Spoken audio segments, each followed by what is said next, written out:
Hello and welcome to the Productivity Academy live Q&A. Today is the 26th of July and this is the 45th live Q&A. So just getting back, took a week off to do some traveling and kind of recharge the batteries, which was really nice. And I'll talk a little bit more about that. But today, what we're going to be talking about is a little bit about hiring, making those first one or two important hires. I know a lot of people, especially entrepreneurs, you start working, maybe you're trying to build a marketing agency, you're trying to build a SaaS product, whatever you're doing.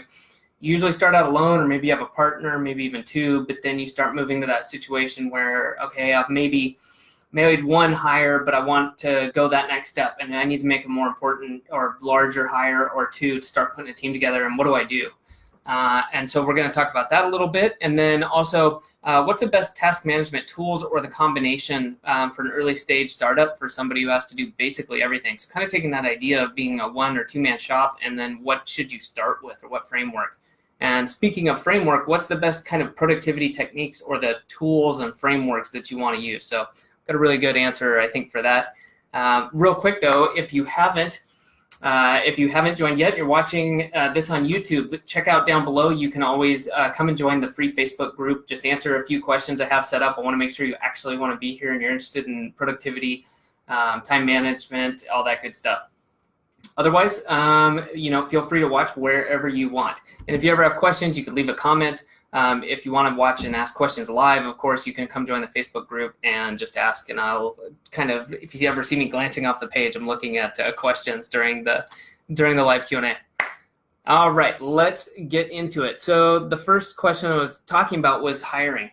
And this was an interesting one. It came up with someone I was talking to, and this has been really important to myself, and I know a lot of other people. When you start to either grow a business or you've reached that point where it's no longer yourself, you're starting to realize, man, I'm getting stressed out, or I've got the revenue also to support it. There's a lot of reasons why you might want to start making that first important hire, or again, that 1, 2, 3, where you're kind of starting to maybe think like, oh yeah, a team would be a good thing.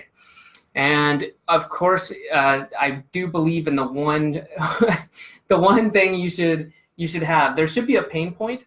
You shouldn't just be hiring because, hey, I heard that to build a business, you need to hire people. That's not how that works.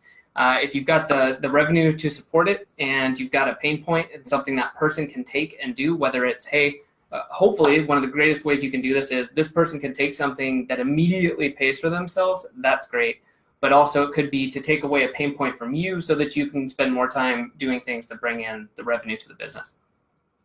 But without getting into actually making those hires, let's talk some more about what you should do before that point.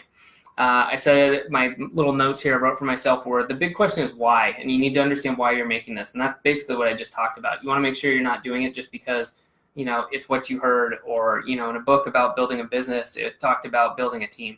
If you can't support it or you don't have an actual pain point, don't do it yet. You're going to waste your time. It's time that, sure, you'll learn something, you'll learn more about managing, but at that point you just need to spend more time on your business, and that could mean working in your business and working to grow sales, do something to the point where, okay, you're now busy enough, you need to offload some of that work. Speaking of offloading, that is one of the things you want to look at before you hire that person. You don't want to just let's say you're busy. You've gotten to a point, okay, I'm just going to make up some numbers. You're bringing in $20,000 a month, and but you're working way too much, and you're starting to get stressed out, and you might start dropping and having some issues. And I'm just going to say you're working with like 5 different clients, and you're a service provider. All right, maybe you've got a productized service. So you're doing video editing for clients, and you're realizing, this is important. I do really high level work. It's not a simple clip. I don't just, edit one person's YouTube video real quickly. I'm doing some complicated stuff. How would this ever work? Well, I would stop and say, what can you hand off? Okay. Of course, video editing can be trained, but let's say there's other things. Maybe you're doing a lot of back and forth with the clients. Could you hire someone to do that? You do your edit and you send it to them. And they send back comments, things like that. These, communication can take a lot of time. Do you have to do invoicing? Could somebody take care of that for you? Is there parts of the editing? Is there stuff leading up to it? Are you making little creatives? Are you making images? There's all of the stuff that goes into whatever it is. And I just came up with this off the top of my head.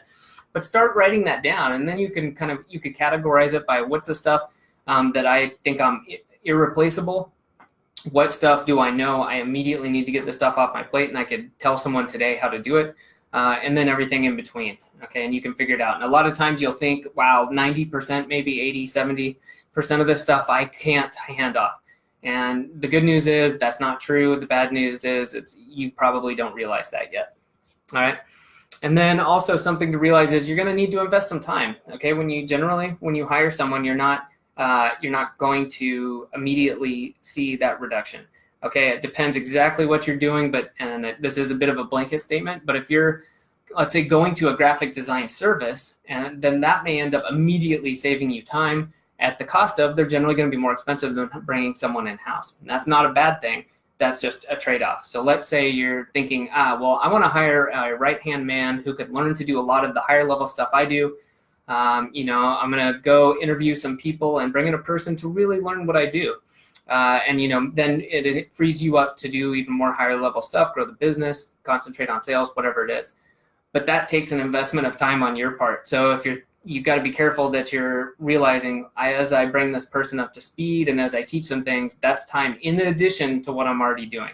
So they probably need to be able to jump in and take care of some lower level stuff right away and then work their way up as you train them.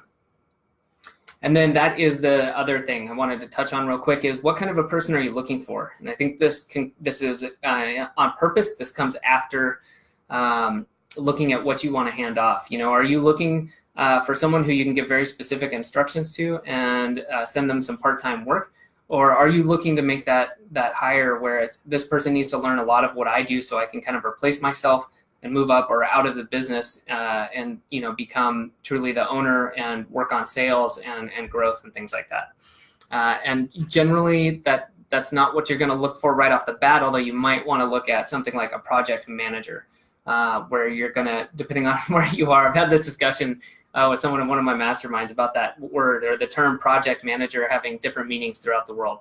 And I just mean that in terms of maybe you have recurring projects like you're building a sales funnel for a client or SEO services, these things that recur, video editing, you're making ads for people, things like these productized services. You could hire someone to do that. And maybe they're not really learning everything you do, but they're learning the fulfillment side of the business and then managing perhaps contractors or third parties that you work with. So I'll be actually coming out with a little bit more on that. If you're interested, please let me know in the comments. I'm going to come out with a little bit of a cheat sheet for that. I had someone I was talking to who said that would be a really helpful thing to do, that they've got one part-time employee that does some odds and ends for them, but that they're realizing they need to have at least one or two more people, and they're looking, for potentially part-time or a full-time person, but they really were just feeling scattered and they didn't know where to start. So I think that's good because I did a quick look and looking around you do a quick search for, when do you make your first hires or what should you do best to make your first one or two hires? And a lot of these, search results I got were like, make sure you post placards for your state's rules on how to treat your employees. And I was like, okay, most people are not looking for that. That's important information, especially if you have people working on site. But people need to know how you do it and why you do it, and then go through here's the legal details of doing it.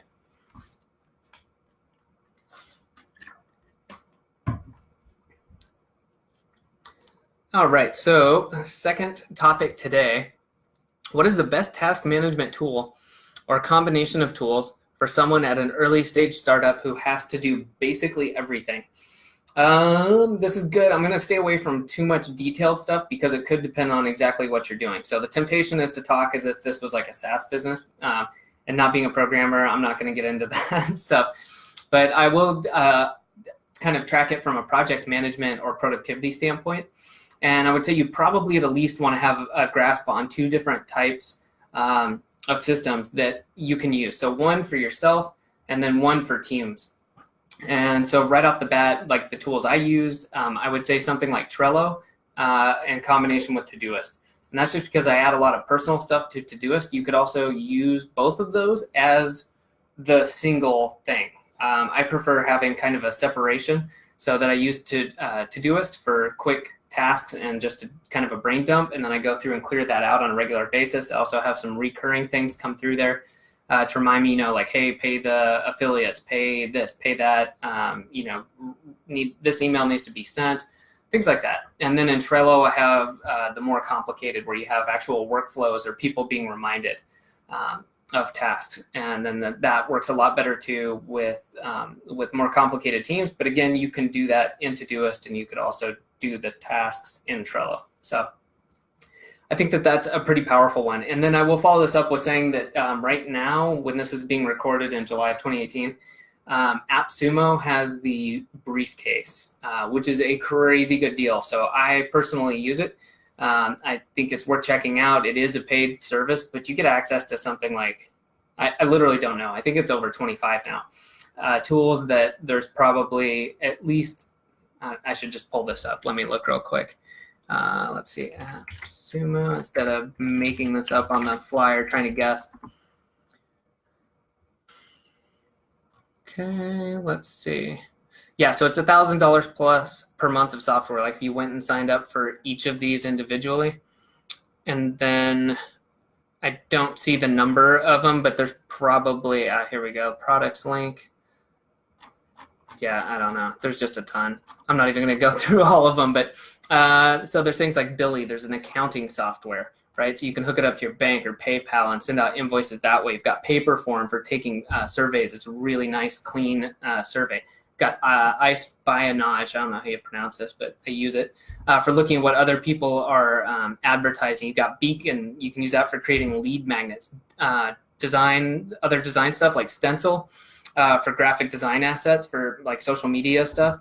Man, there's so much in here. Anyways, so $49 a month, and generally like that pays for itself. If you probably got to use maybe 2 of these to really make it pay for yourself, but I just mentioned a few that I personally use. I actually every month pay for Briefcase, and it's saving me a ton of money. And they do keep adding to it, which is awesome. One thing to note, they don't take out, but some businesses leave that. But when they leave, it is just no longer available to new people who join. If you're there, if you have access to the Briefcase and you have access to a product and you redeem it, because you have to go in, give them your little code and sign up, finish all that. Once you've done that, you have that for lifetime. So they can leave Briefcase, but if you have already signed up through Briefcase, you'll always retain access to that account, which I think is pretty cool. So I think that that's great, and that gives you a lot of flexibility as well. So then the only thing that I would add to that is that it's up to you then to devise that framework, which I'm going to talk about next, because tools are really important. But what are the best productivity techniques or tools and frameworks? So if you've already got the tools, then you need to definitely have in place that framework. And for myself, and the thing that I teach is the daily review. And you really need to do this. I think everyone can. You can get so much out of it. So if you don't do this or you're not consistent, that's your first step. And it could start out with 5 or 10 minutes in the morning. And you might just sit down and say, okay, I'm going to gather everything I have digitally and physically that I need to look at. And that might be like Post-it notes on your desk or the random scraps of paper. Go through, if you're, I personally don't do this, but you could go through your email if that's a necessary task for you. You could go through, if you use Evernote or Todoist or Trello or any of those places where you might write down things or things might be added. So at the same time every day, you go through and collect all of that stuff. And you go through and you organize it, okay? And I do this by batching. You kind of put the light tasks together. And this is up to you. Do you do it by business? If you work on several different businesses or clients, you might need to organize by that. It could be by time of day if there's time-sensitive things. But whatever you do, you can just batch them together. Oh, the last one I will mention is light tasks. So it might be different areas, but maybe you have 3 emails that need to get written, so you just batch those together. So that's another way of doing it. And then prioritizing, all right? So you move up literally the one most important thing to the top of your list, then the next, and so on and so forth. And that way you knock it down. You don't go to the second one until that first one's done, or you've reached an impasse where, perhaps you're waiting for feedback and you literally can't continue. So that's something that you can start doing in 5 or 10 minutes that provides kind of the beginning of the framework. And then I would also say that you probably want to expand that more realistically to something like 15 to 30 minutes a day, and do it in the morning and set it at a time where or just block out that time, whether you're working at home, office, whatever it is. and then get in the habit of doing that even when you're not working. This is something that can help you in your entire life. And so not only that, you are better at what work you're doing, but that you're more in control of your life. And I just find it to be a way to stay on top of things and to get more done that you want to do instead of, just kind of wandering around. I do it on vacation, and I don't always do this detailed. I certainly don't do a detailed run through, but I'll grab, if I have a lot to do, my best self journal. If not, I'll grab a Post-it note or literally whatever's laying around, and I'll just go through and do the hour blocks and just be like, oh yeah, today, oh that's right, I'm on vacation, but I did say I would do these things, and I'm meeting with this person, and we're going out to dinner here. So wow, okay, I've really only got like 4 or 5 hours of stuff to do. What do I really want to do? And taking that time, it just ensures that I end up doing those things I want to do instead of just, end up feeling like I didn't do what I wanted to, or that I missed out or anything. And if you want to sit down at the beach or sip Mai Tai for 4 or 5 hours, the more power to you, because I like doing that too. But I just like to be aware of the choices that I'm making.